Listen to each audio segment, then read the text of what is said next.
So releasing a beginner's guide video after the game has been out for a year sounds a bit weird, but it is the anniversary, and in my Discord I know a lot of people are starting the game for the first time. So I did want to make a quick beginner's guide video because I'm sure they're not the only ones who have saw the hype from the anniversary and decided to play Wuthering Waves for the first time. So today we are going to be talking about my biggest tips and tricks for starting Wuthering Waves, and if you are new to gachas, things that you should look out for. Now real quick, if you do enjoy the video, a like and subscribe would be appreciated, and if you have any questions, leave them in the comments or join the Discord. We have a bunch of super helpful community members that would love to answer any questions you have about Wuthering Waves or gacha games in general. We're also going to be playing Ethereal Restart, which has a lot of co-op and guild content, so if you do want a community for that game, make sure to join, link in the description. But yeah, anyway, let's just get straight into it. The first thing I want to talk about is power creep and resource allocation to characters. So there's a lot of characters in this game and a lot of characters that come out every new patch.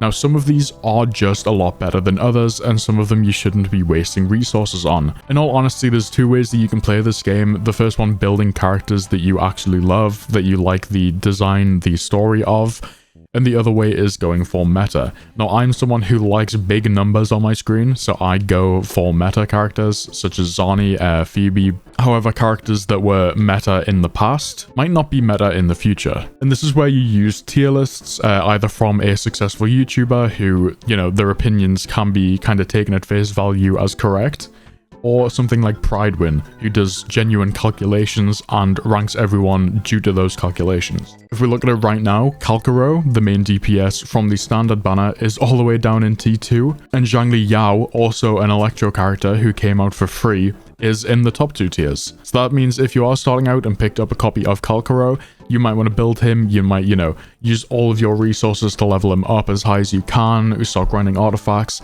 get a 5-star weapon for him and start, like, upgrading that. And that is a lot of resources to spend on a character that isn't that good in the current meta. However, like I said, do keep in mind, if you love Kalkaro, I think he's awesome. I don't have him on this account, I would love to have him. If you do like Kalkaro, just build him. And that's the same with every advice on characters that anyone gives. Go over what you want to do first of all. There is also team combinations too, so it isn't just like you can slap any 3 characters together. If you're playing right now and love Zani, then you would want Phoebe and Verena or Shorekeeper on your team for her best in slot. Luckily, if you don't have Phoebe, you can just use Spectre Rover as well. But yeah, it is important when you get a character to look at a site like Pridewin, go to the teams tab and see what the best team combinations are, as that could, you know, sway which characters that you're upgrading. Now, the next thing I want to talk about is the summoning system. Now, it's pretty good. I think the pity is like 80. There is a 50-50 in Wuthering Waves, which means when you get to 80, you can get a 5-star that isn't the banner character, which right now is Zani. However, after you lose the 50, the next one is guaranteed. Now, the weapon banner is a lot better. I believe it is also 80, but there is no 50-50. So once you reach 80 or get lucky and get an early 5-star, it will be the featured weapon one. Now, obviously, right now we have the anniversary banners. These let you pick from the selection of 5-stars currently on the banner. This will disappear once the anniversary is over. This one ends in 2 days. However, there will be another one with other selections on. So make sure to go and, you know, have a look if you want any of those characters. Now, you do have this choice banner that you get. For me, I think Verena is the only choice. Again, pick whoever you like. But if you do want a character that is still meta, then Verena is the only choice from this banner. She's absolutely amazing, and if you can pick up your first or another copy of her, then definitely do. If you haven't used your selector ticket yet, make sure to use it for Verena as well, which means you can get a couple copies of Verena, which is awesome. Then you have the standard banner, which only has the standard banner 5-stars. I don't recommend ever summoning on this. Summon on this banner to, you know, guarantee a copy of Verena, and then use all of your single pulls on standard weapon convenes. Now, these standard weapons are absolutely amazing and normally the second best weapon for any 5-star character. If you're low on premium currency or the Radiant Tide and think that you won't be able to get a character and their signature weapon, just get the standard banner weapon for them and it will be like pretty good compared to their signature. There is a few outliers to that, like Brand, who really needs like a meta energy recharge sword, which was a bit strange, but most of the time that rule will apply. Now, the next thing I want to talk about is artifacts, or echoes it's called in this game. Now, these are just enemies that you can fight out in the wild, and when you are leveling your account, you want to try and unlock these as quickly as possible, unlock the 5-star ones as quickly as possible. So if we go over to the data bank here, as you can see, you do have a data bank level, and I believe that you only unlock 5-star echoes at level 15. So you do want to be trying to get level 15 as quickly as possible to start unlocking the 5 stars. Now, eventually you do get to the point where you only get 5 stars when you get echoes, which is awesome. You know, you don't have to worry about 4 stars anymore. And while you are leveling your account, I honestly wouldn't take 4 stars past level like 10. It's just not worth it, and Echo XP is the lowest resource in this game by far. It is extremely difficult to get Echo XP, so make sure to not be wasting the XP leveling up artifacts that aren't that great. Now, if you don't know if an artifact is good, again, like, this isn't sponsored by Pridewin, but it is an awesome website. They just show you what echoes each character needs. But if you don't want to use, like, an external website, if we just go to Zani, for instance, you can see there is a little yellow outline next to these substats. So basically for main DPSs, you want crit rate or crit damage on the forecast.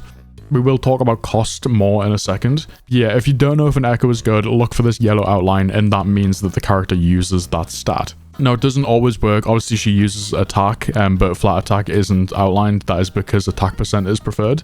So, you know, attack isn't a wasted stat, but HP definitely is, which is why it isn't outlined. But let's talk about cost. So once you get to a certain level, you unlock 12 costs that you can equip to each character. So as you can see, this one is a 4 cost. This comes with crit damage as a main stat. 3 costs can either be, I believe you can get attack percent, yeah, 3 costs can be attack percent, defense percent, HP percent, but it can also be damage bonus to an element, and also energy regen, which is great for characters like Brant, who actually scales off of energy regen.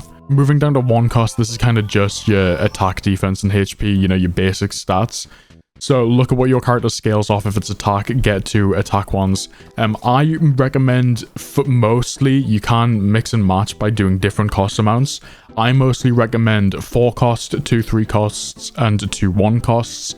There are some characters that benefit from doing different combinations, but if you just want a baseline recommendation, 4 3 3 1 1 is a great place to start. Now, you can get multiple copies of characters too. These unlock kind of like special skills in their kit. For instance, Zani's first constellation gives a 50% spectro damage bonus for 14 seconds. This is awesome, and she also can't be interrupted while doing her heavy slash nightfall. This is great. They are mostly all just little damage boosts. For characters that are support units, they can be support boosts too. Now, the good thing, you can either summon for the copies. If you are free to play, I don't recommend this ever, really, unless you love the character. However, you can save up these Afterglow Corals. Once you get 360, you can just buy one of their constellations, or wave bands they're called in Wuthering Waves. You can also do this for 4 stars, but I don't really recommend ever doing that. Now, they do cost 360 of these Afterglow Corals, which if you just bought Radiant Tide would be 45 summons. So for me personally, I would rather have 45 summons than just getting a copy. It does definitely work out cheaper, and it is a risk to get the 45, but I play this game because I love the gambling aspect of it. So I would rather have 45 pulls, but that's just me. I do recommend just getting the wave band if you do love the character. However, like I said, for a free-to-play player, I don't recommend getting the constellations for any. So then 45 pulls could go towards a new character that you need to finish off your team, like getting a copy of Phoebe for your Zani. Now, I do quickly want to go over energy. As you can see, I haven't been playing much, so my energy is over-capped. A quick tip that you can do is you can actually just convert the waveplate crystals to actual wave plates. So now, even though I haven't used them, I can now get an extra 480 from this. This means if you don't have time to play, you know, if you're really busy with work or schoolwork, that you can just move it over to the normal waveplate and keep getting the waveplate crystals while you're AFK. Make sure to use these as often as possible though. It will give you a lot of XP to upgrade your account, which means you can get your characters a higher level, but it'll also give you stuff to upgrade those characters. Now, before you reach max, I never recommend using these solvents. These are pretty rare, and they're the only real way to get more energy, unless you want to use your Acerite, which I don't recommend. But yeah, don't use them until you are like close or max rank, as it's better bang for your buck to be farming the higher level materials with those. And the last thing I want to talk about is exploration.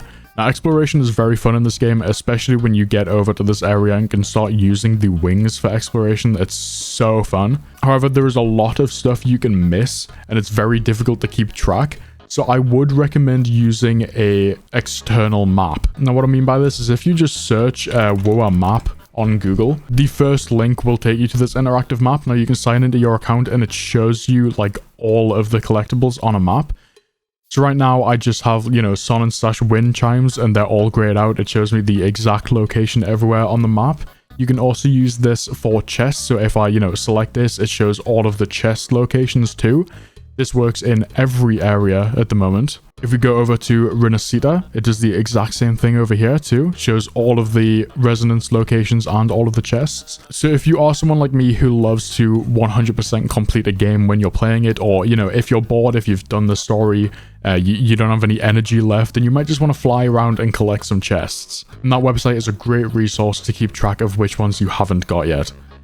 Anyway, that's the end of the video. There is definitely some stuff I missed, and I would love if you had some tips that you could write in the comments. If it's a really good tip, I'll make sure to pin the comment. And if you do have any questions, leave a comment or join the Discord. Like I said, super helpful community that would love to help you out. But if the video was helpful, a like and subscribe would be appreciated. And I hope you have a good rest of your day.